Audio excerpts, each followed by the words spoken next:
Sorry guys, did not want to get out of bed, but I did because I was like, shit, I need to film. So I'm out here filming, do you know what I mean? So let's get on to that.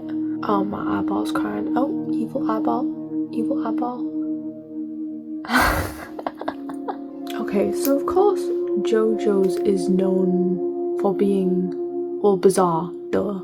But sometimes I feel like Jojo crosses a completely different line. There are certain scenes where like nothing particularly scary is happening, yet something about the characters or the bodies or even the way that the scene is just drawn, it feels wrong. And today we're going to be unpacking the uncanny side of Jojos, because if I'm being quite honest, Araki has drawn some things that my brain would certainly like to forget but is not able to.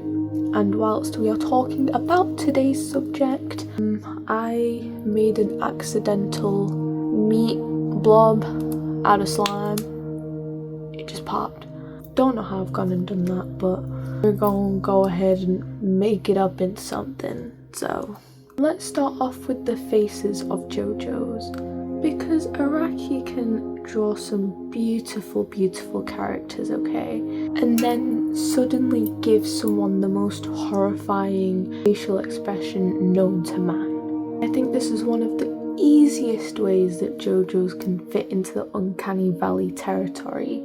A face is something that our brain is incredibly good at recognizing. As you will know from previous videos from where I talk about the uncanny valley, so when the proportions or expressions look slightly wrong, you notice it instantly. Sometimes the characters aren't even doing anything threatening or scary. They're just looking at you, and somehow that's kind of worse because of how Araki portrays it in some of the panels. Another one I'd like to talk about is Cars. I love Cars. Now, Cars is obviously terrifying for multiple different reasons, okay? He's ridiculously powerful, but that's not what I'm interested in here. It's the way his body changes. Once he becomes that ultimate life form, his body can essentially adapt into different biological forms. This is exactly where the uncanny factor fits in with all of this. You're looking at a human looking character, but his body starts behaving as something that's not human at all. He can develop animal-like characteristics and change his physical form. It's basically like he's made out of Play-Doh. It's not necessarily the transformation itself that's kind of scary. It's more so the fact that the body stops adhering to the rules that, well, obviously it's used to. And you know what, whilst we're on the subject of bodies that don't even follow the rules, we might as well talk about the Pillar Men. Their designs are incredibly strange because they're humanoid. However, their proportions and abilities make them feel like sculptures that have come to life. And then they like manipulate their bodies in very unnatural ways. There's something really uncanny about seeing something that looks human but doesn't move or function in a way that a human should. Oh my god, I'm trying to show you what it looks like, but it keeps sliding around in the fake blood. I'm gonna leave that to set and dry, and we are going to move on to talking about Angelo's stone in part 4. Angelo is another example of a human being turning themselves into something that completely violates our expectations of what a person should look like. His transformation of becoming a rock is bizarre enough, okay? But the unsettling part is the idea that it's a conscious person being integrated into an ordinary object. Permanently, by the way, permanently.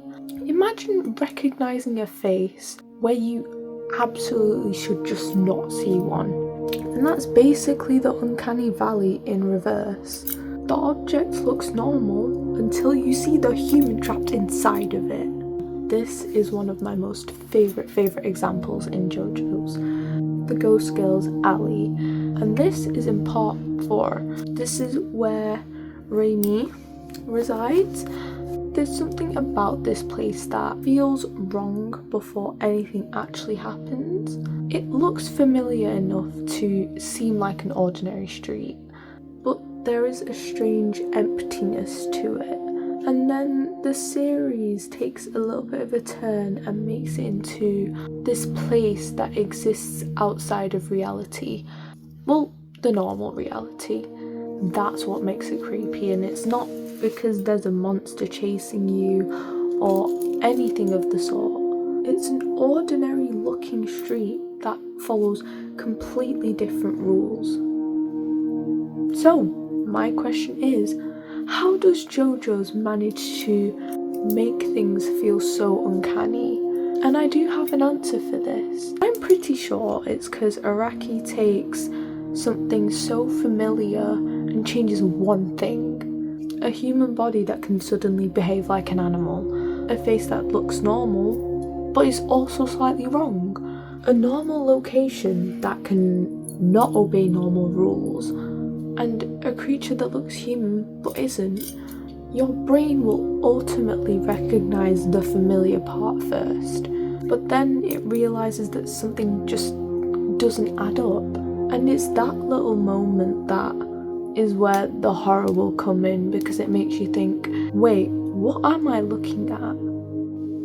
To conclude, Jojos may not always be trying to scare you, but sometimes the bizarre designs, strange anatomy, and completely unnatural situations can create something a lot more creepier than a monster.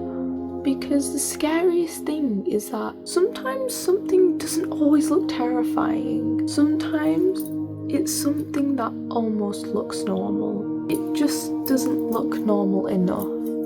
And that concludes today's little autopsy. I hope you guys did enjoy this, as I do enjoy making these. Please hit like, comment, subscribe, and share.